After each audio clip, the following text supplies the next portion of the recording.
Olá pessoal, tudo bem? Esse é o nosso clássico resumão e hoje ele tem como tema distúrbios da coagulação. Então, irei abordar nesse resumão alguns exemplos de distúrbios da coagulação, né? Exemplos de distúrbios hemorrágicos e exemplos de distúrbios trombóticos. Mas antes de falar especificamente sobre esses distúrbios, é preciso que vocês entendam como a coagulação acontece em condições normais. Então é preciso que vocês entendam o processo de hemostasia e compreendam como que ele acontece passo a passo, tá? Então por isso iniciaremos falando sobre o processo de coagulação em condições normais, especificamente sobre o processo de hemostasia.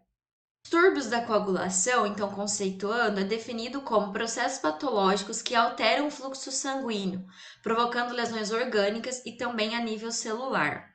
E o termo circulação, ele se refere à distribuição de líquidos no organismo pela ação coordenada entre o coração, vasos sanguíneos e sistema linfático. Nós temos então um processo chamado de hemostasia, né? Não confundam com homeostasia, é hemostasia. Essa hemostasia, ele é um conjunto de mecanismos que tem por objetivo manter o sangue fluido no interior dos vasos, impedindo hemorragias ou tromboses. Então, pessoal, esse processo de hemostasia, ele tem como princípio manter o nosso sangue fluido dentro dos vasos. Então, o nosso sangue normalmente ele tem que circular de uma maneira fluida dentro dos vasos sanguíneos, né? Evitando a formação de coágulos e também impedindo hemorragias, tá? Então, esse processo de manutenção do sangue fluido dentro dos nossos vasos, ele acontece, ele é permitido pelo processo de hemostasia. Quem participa desse processo de hemostasia, que é um estado de equilíbrio, né? Participam desse processo de hemostasia o endotélio vascular, então as próprias células do endotélio vascular, assim como elementos da matriz extracelular do endotélio vascular, né? O que é o endotélio vascular? Ele é o tecido de revestimento ali dos nossos vasos sanguíneos, né? Então, as células que formam esse endotélio vascular e elementos da matriz extracelular desse endotélio vascular vão participar ativamente do processo de hemostasia. Também participam as plaquetas, que vão ser as responsáveis ali pela formação do tampão plaquetário, né?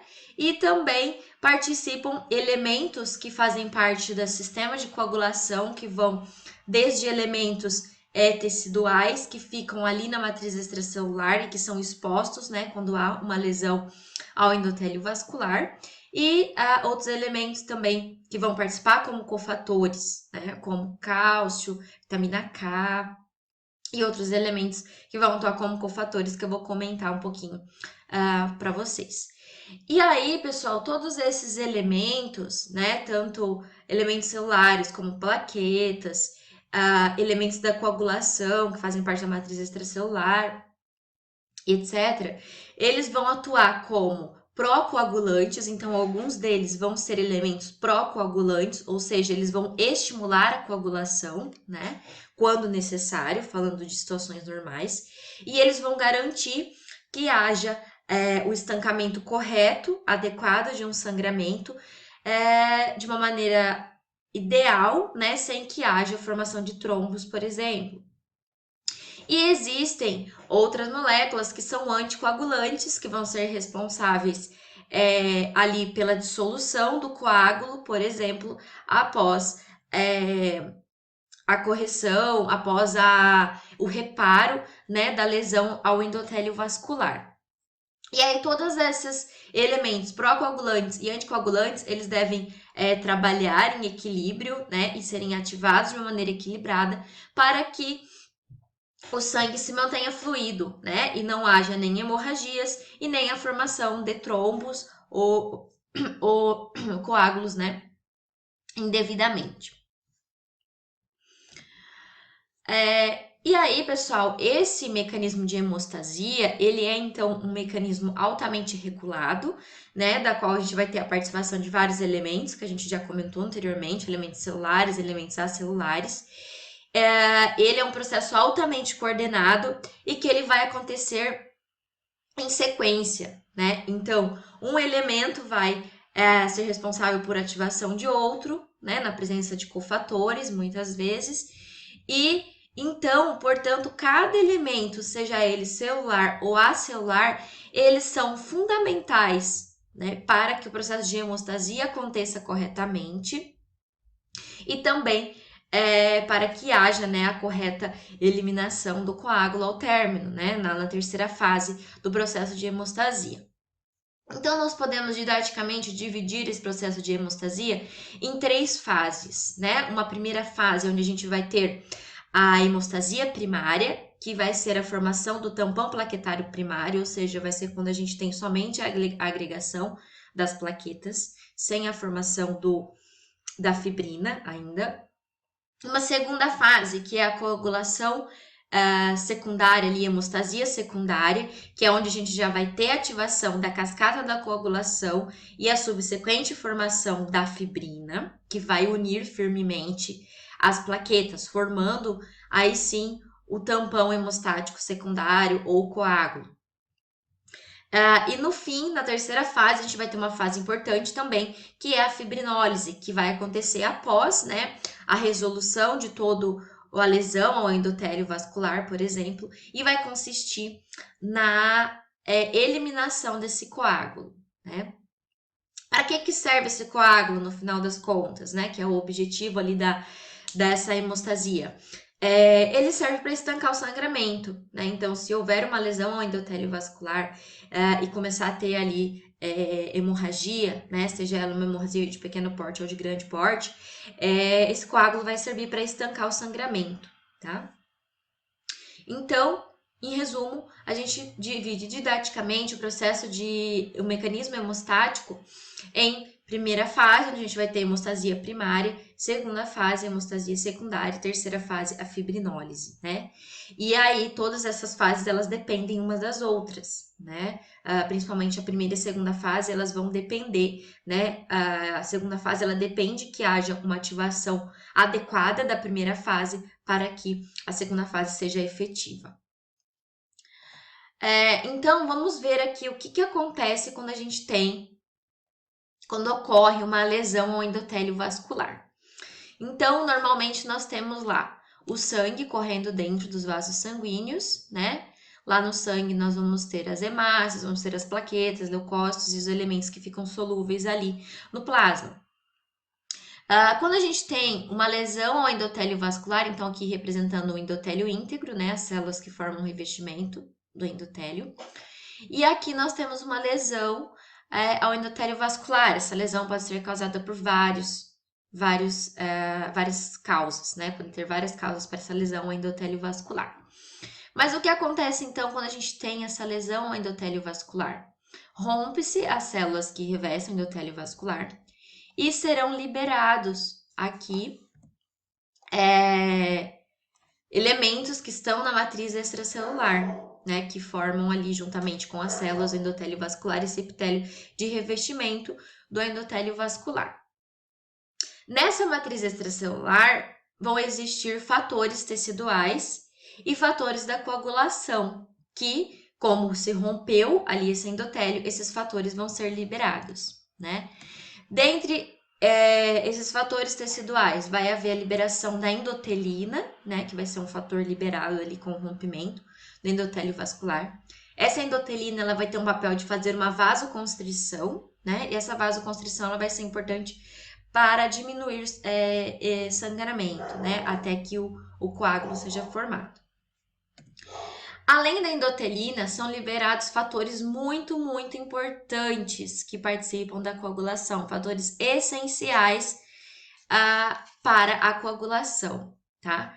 São eles: fator de von Willebrand, colágeno subendotelial e o fator 3 da coagulação, que é a tromboplastina. Esses fatores são essenciais para o processo de coagulação. tá? Começando aqui pelo fator de von Willebrand, assim que esse fator de von Willebrand ele é liberado, ele é o fator que vai fazer a adesão plaquetária.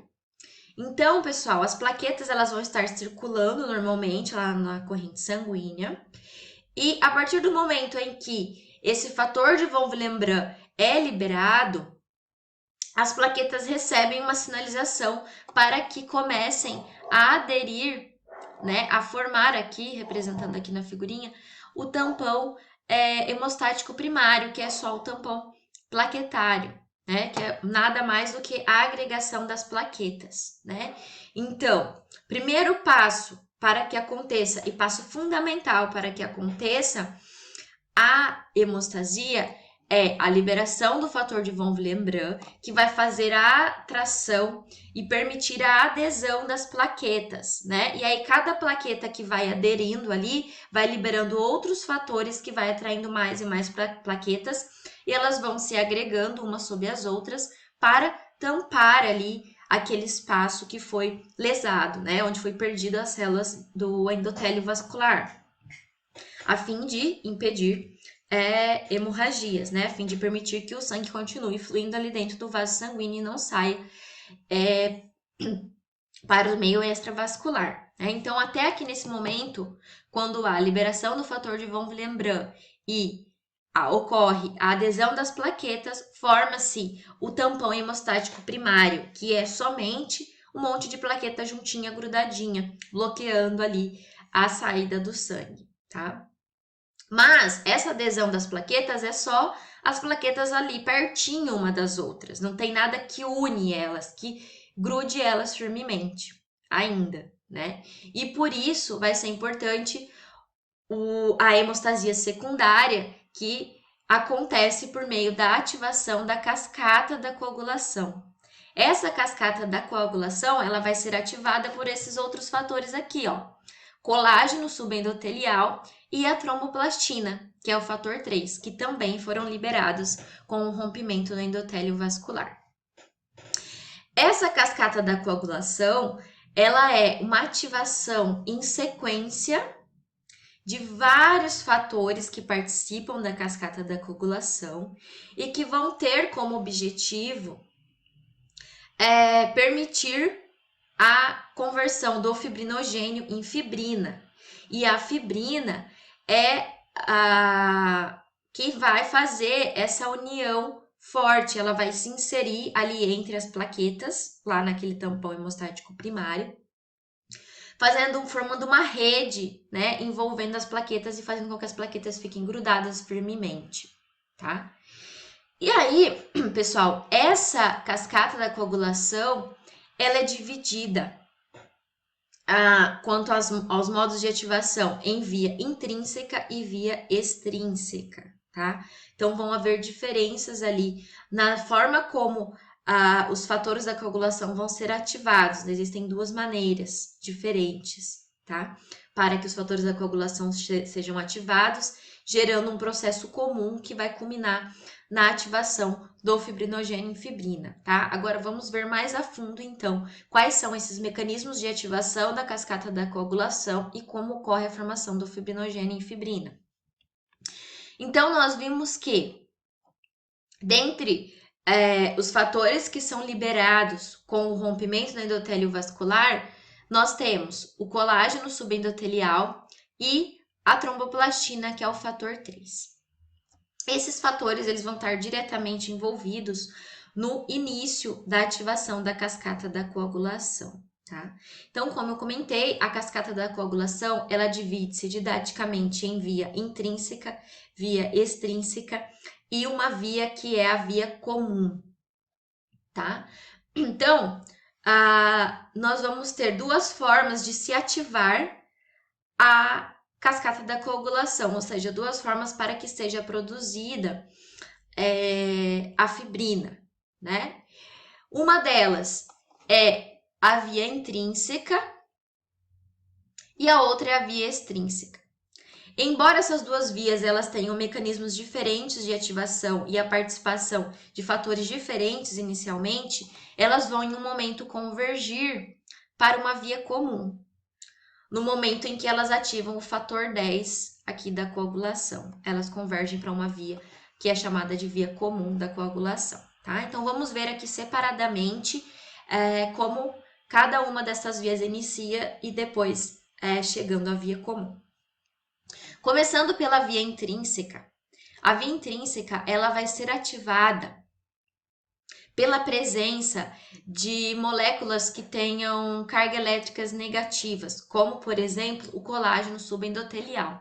Então, quando o colágeno subendotelial ele é liberado, juntamente com ele estarão presentes outros cofatores como o cininogênio e a calicreína, né? Então, o colágeno subendotelial, na presença de cofatores como calicreína e cininogênio, eles vão fazer com que o fator 12 da coagulação se torne ativado.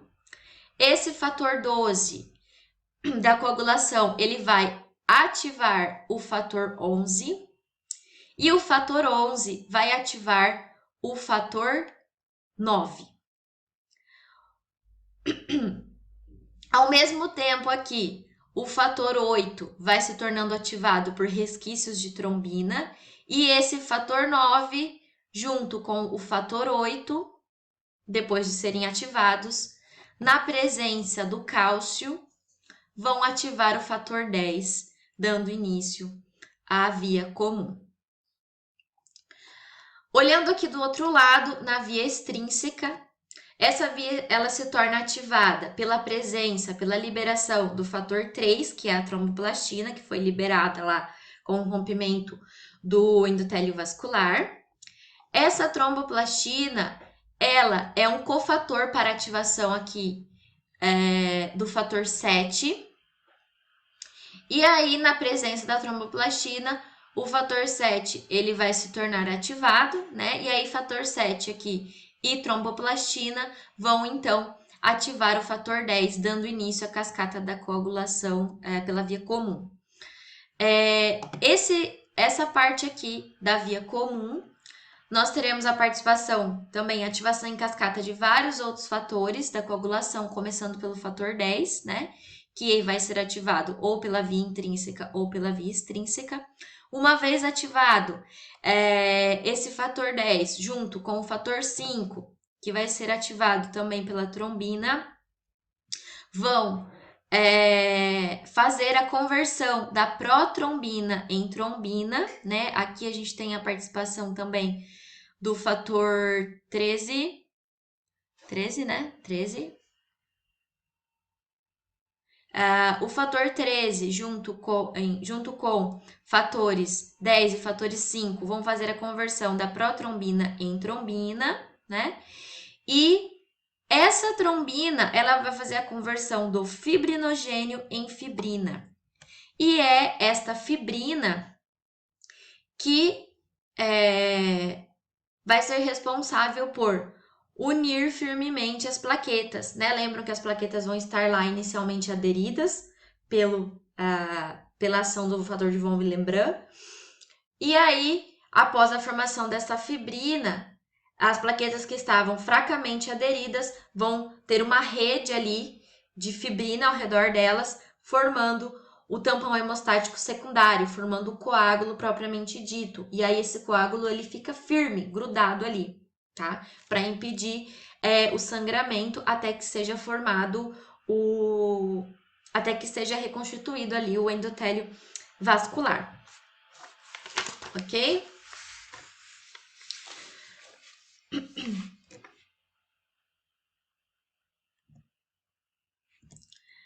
E aí, pessoal, depois, então, esse tampão hemostático secundário, né, esse coágulo, ele vai ter como função impedir hemorragias, né, até que o endotélio vascular seja recomposto, mas até que ele Então, após a reconstrução ali do endotélio vascular, esse coágulo ele vai precisar ser dissolvido, né? E ele precisa ser dissolvido, ele precisa ser quebradinho ali, liberado aos poucos, né? Para que não haja um processo de trombose, por exemplo, né? Ele precisa ser adequadamente removido. E essa remoção vai acontecer lá no mecanismo de hemostasia terciária, né? Que vai ser a etapa de fibrinólise e dissolução do coágulo. Então, após, né, a formação desse coágulo e depois do endotélio vascular ter sido reconstituído, esse coágulo ele precisa ser eliminado, né? Como que esse coágulo vai ser eliminado? As células endoteliais, entendendo que o endotélio já foi reconstituído, vão liberar o fator ativador do plasminogênio tecidual. Esse plasminogênio ele vai ser importante, né, para converter a plasmina, para converter o plasminogênio em plasmina, né, para a formação da plasmina, que vai ser a responsável por ir lá e degradar a fibrina, tá? Então, nesse processo de hemostasia terciária, o que vai acontecer? Células endoteliais vão liberar o ativador do plasminogênio tecidual. Esse plasminogênio vai ser convertido em plasmina e a plasmina vai lá degradar toda aquela fibrina, né? Vai degradar aquela redinha ali que unia firmemente as plaquetas, e aí o coágulo vai ser dissolvido aos poucos. E aí a gente vai ter a eliminação, né, por pedacinho em pedacinho desse coágulo, e aí esses resquícios vão sendo degradados ali, capturados e degradados. Esses resquícios de coágulos vão sendo capturados e degradados pelos leucócitos. E aí finalizou-se todo o processo de hemostasia ali, que tinha como objetivo impedir hemorragias, e finalizou-se, né, de uma forma adequada, sem a formação de trombos, tá? Esse seria o processo fisiológico ali da hemostasia, né? Processo adequado da hemostasia. Mas aí, pessoal, o que acontece, né? Em algumas situações, esse processo de hemostasia ele pode falhar, né? Então, podem ocorrer situações onde há a falta de algum fator da coagulação, como, por exemplo, fator de von Willebrand, ou ainda uma liberação inadequada desse fator de von Willebrand, ou uma inibição desse fator de von Willebrand, ou ainda a falta da produção de outros fatores da coagulação, né? Fatores que fazem parte, por exemplo, da cascata da coagulação. E aí, como esses fatores, como eu comentei, eles são ativados em cascata, um fator ativa o outro em sequência. Se tiver a falta, né? Se o indivíduo não tiver a produção de algum desses fatores, ou se eles forem ativados de uma maneira inadequada, surgirão distúrbios da coagulação, né? E esses distúrbios eles podem ser do tipo hemorrágicos ou do tipo trombóticos, né? Então, distúrbios onde haverá sangramentos excessivamente ou distúrbios onde haverá uma coagulação excessiva, formando os trombos, né? E aí podem haver diversas consequências, né, para os indivíduos, né? Desde a presença de distúrbios hemorrágicos, como de distúrbios trombóticos. Falando brevemente sobre os distúrbios trombóticos eles têm diversas causas. Então, existem N causas que podem induzir a trombose, né? Essa trombose, ela é a ativação, a formação excessiva ali de coágulos que não são degradados, né? Esses coágulos persistem ali e acabam por obstruir, né? Podem obstruir os vasos sanguíneos ou ainda irem esses trombos podem se soltar formando êmbolos, né? E aí podem haver consequências como isquemia, né, de alguns tecidos pela obstrução de vasos sanguíneos ou por trombos ou por êmbolos. Então existem várias causas, né, que podem induzir a formação de trombos. Basicamente, nós podemos dividir aqui essas causas em três aspectos, né, que formam a chamada tríade de Virchow, que são três condições que vão induzir a formação de trombos, né? São elas: lesão endotelial, né? Então, toda vez que houver lesão endotelial, seja por traumas mecânicos ou seja por outros processos patológicos como a aterosclerose, né? Que é a formação de placas de ateroma no endotélio vascular e que leva à lesão no endotélio vascular. Além da lesão endotelial, fluxo sanguíneo anormal, como ocorre durante inflamações ou infecções, né, como a sepse, podem ser indutores de trombose e também mecanismos que induzam a hipercoagulabilidade, né? Daí podem participar várias condições, como até mesmo substâncias tóxicas, né? Podem induzir essa hipercoagulabilidade. Então, existem ali três mecanismos centrais indutores de trombose que podem ser causados por vários fatores, tá? E todos eles vão culminar num ponto em comum, que é a indução da trombose. E falando dos distúrbios hemorrágicos, né? Os distúrbios hemorrágicos eles vão ser caracterizados por alguma alteração ali na cascata da coagulação e que vão proporcionar hemorragias, né? Porque vai haver alguma interferência na cascata da coagulação normal, impedindo que se forme a fibrina, né? Ou impedindo que se forme o tampão hemostático primário, que é o tampão das plaquetas. E isso faz com que o indivíduo não consiga conter corretamente sangramentos, né? E tenha sangramentos recorrentes. Alguns desses distúrbios são a hemofilia A. A hemofilia A, ela é uma doença hemorrágica que tem como causa deficiência do fator 8, tá? Ele é o tipo mais comum dentre as hemofilias e representa de 85 a 90% dos casos de hemofilia. Esse fator 8, lembram lá, ó, ele faz parte aqui da ativação da cascata da coagulação pela via intrínseca.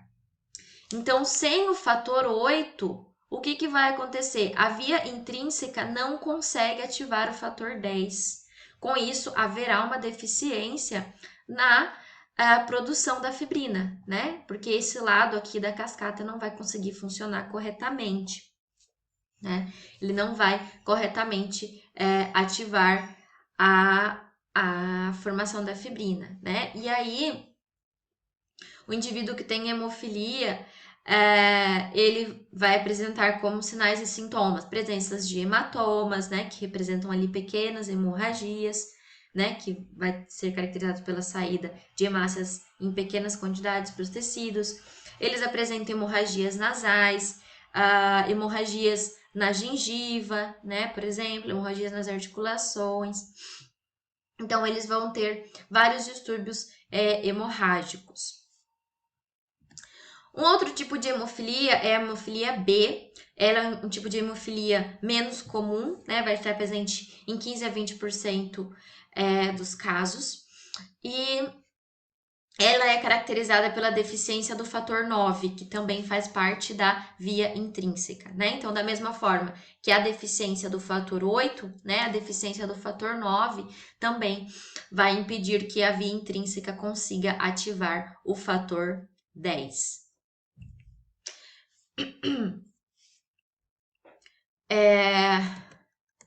E uma consideração importante a respeito da cascata de coagulação, que eu acabei não comentando, né? Além dos fatores da coagulação, propriamente dito, existem a participação de alguns cofatores, né? Como, por exemplo, o cálcio e